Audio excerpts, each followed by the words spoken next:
ஈஸியான பாஸ்தா செய்யலாங்க இன்றைக்கி. 2 டம்ளர் பாஸ்தா எடுத்து வச்சுருக்கேன். பெரிய வெங்காயம் எடுத்து வச்சுருக்கேன்.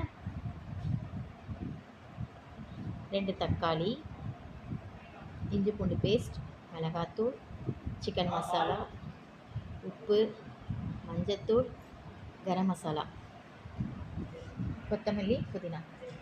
குக்கர் வச்சுக்கலாங்க. ஒரு 4 ஸ்பூன் எண்ணெய் ஊற்றிக்கலாம்.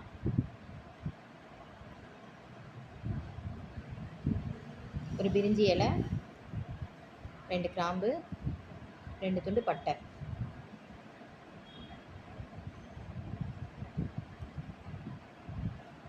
வெங்காயம் போட்டுக்கலாம். ஒரு ப்ரௌன் கலர் வர வரைக்கும் நம்ம கொஞ்சம் வணக்கலாங்க.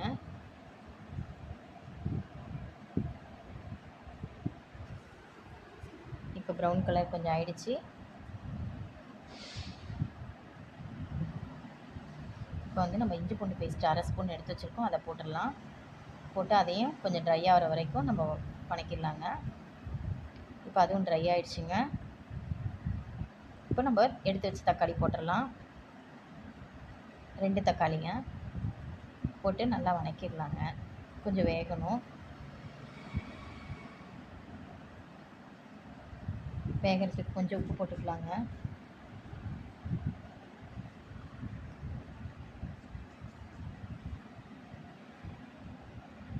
உப்பு போட்டு கொஞ்சம் நல்லா கிளறி விட்டுருங்க. இப்போ கொஞ்சம் வெந்துருச்சுங்க. நம்ம மிளகாத்தூள் 1/2 ஸ்பூன் போட்டுக்கலாம். சிக்கன் மசாலா 1/2 ஸ்பூன் போட்டுக்கலாம். மஞ்சத்தூள் 1/2 ஸ்பூன் போட்டுக்கலாம். கரம் மசாலா 1/2 ஸ்பூன் போட்டுக்கலாம். இதெல்லாம் போட்டு நல்லா கிளறி விட்டுறலாங்க. இது ஒரு 5 நிமிஷம் நல்லா வேகட்டும். இப்போ வெந்துருச்சுங்க. கொத்தமல்லி, புதினா போட்டுடலாங்க. போட்டுட்டு நல்லா கிளறி விட்டுருங்க.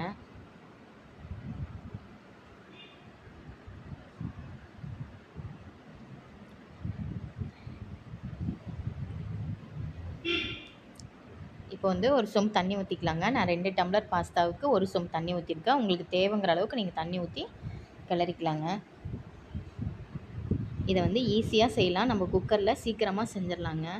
இப்போ தண்ணி கொதிக்குது. பாஸ்தாவை போட்டுடலாம். போட்டுட்டு நல்லா கிளறிடலாம்.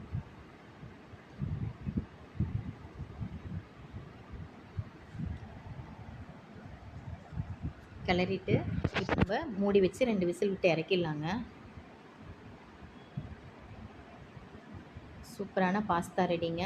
உங்களுக்கு பிடிச்சிருந்தா லைக் பண்ணுங்கள், ஷேர் பண்ணுங்கள், சப்ஸ்கிரைப்